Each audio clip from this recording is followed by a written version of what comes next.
What's up, b****s? You all thought I was dead, but no. Still alive. Still living.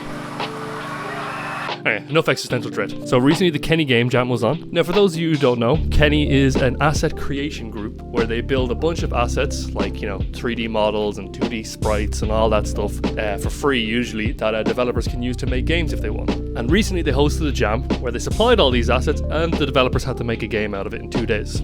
For me, this is a game jam I really wanted to be a part of because all the other game jams I've been in, I spend the majority of my time making art and assets for the game.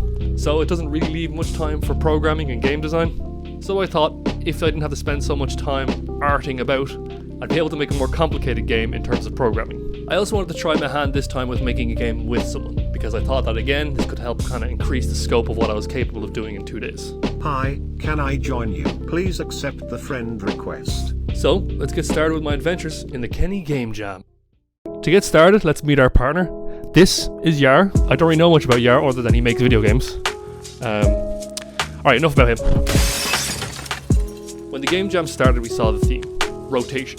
As the theme goes, this was okay in my opinion. I really felt it kind of pushed one or two particular styles of games, namely puzzle games, but we thought if we could kind of break out of that mold, we might stand a bit of a better chance. So Yar and I decided to jump onto a Discord call and try go over some ideas. We decided to go for something in 3D, which was fine with me. I hadn't made anything in 3D yet, so I thought this would be a good opportunity to learn. And I really feel that game jams are actually very good opportunities to learn something new. These insane ramblings cover our ideas, starting with a puzzle game taking place on a giant cube where you have to connect a bunch of cogs together with different faces to make sure they all spin together to win. We also thought of a first-person shooter where the camera would always be rotating and you didn't have control over it. However, we kind of realized this wouldn't work well since the player essentially had no control over progressing the game. If there was an enemy behind you, you couldn't really, aim at it. Then we came up with something similar, a third-person isometric shooter where the camera rotates and you have to shoot enemies to stay alive. Then we could add a kind of trap system to make the game feel like a survival version of Wipeout. We decided to divvy up the work. Yari would work on the trap building section, which would be the first stage of gameplay. And then after you build your traps, the shooting section would start, and I'd have to code that up. I booted up Unity and downloaded the 3D animation pack and some gun models. Thankfully, in some other recent projects, I've made use of pathfinding. We took in some zombie models, set up a nav mesh, and set the zombies to run whichever way they could to the player. This was the easy part, and now we have to get on to the things I learned. And oh god. Sadly, there was no shooting animation in the animation pack they had, so that meant I was lucky enough to make one. No big deal, right? I've animated before, just swap the sprite every frame and... oh Jesus Christ. Yeah, 3D animation is a lot tougher than I thought. I essentially skipped all the super difficult stuff of building a model, building a skeleton, rigging it all up, but even moving the skeleton around was a nightmare. You literally have to think of every single joint you want to move and how you want to move it. I just wanted the character to raise his hand and jostle a little when he shoots. This took something like 3 hours as I tried to even figure out what was happening before I made something that looked remotely passable. I can't imagine the amount of time and effort to make a more defined model do more complicated, longer animations. Eventually I got it. Then I realized, shit, I haven't even put a gun on this thing. After a while I had a nice little animation working that would throw out some particles whenever the gun is shot, like a muzzle flash. I was about to be done, then I found out Kenney had no death animation asset packs. I realized I had to make another animation, and that working in 3D might not be quite as easy as I first thought. This was a bit of a weird one. First person shooting is easy. You just shoot a raycast from the center of the screen and if it hits any enemies, bam, dead. Or alternatively, you can just instantiate a bullet and just move it forward. Third person's also usually easy, because you can control the direction the character's facing, so you just instantiate a bullet or raycast forward again. Isometric is weird, or at least when you can't control the camera it's weird. So instead I went for kind of a first person shooting method, but as seen from a third person view. So I would raycast from the camera and find where this raycast intersects with a plane at the height of the player's gun. Then I just have the player aim at the intersection point. Then I can instantiate a bullet at the gun and give it velocity towards the aiming point.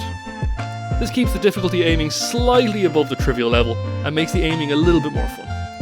After this it was just programming a few basics, bullets dealing damage, zombies having a set health, a zombie spawn or a win condition, and a loss condition. This covers most of the gameplay mechanics, at least from my side.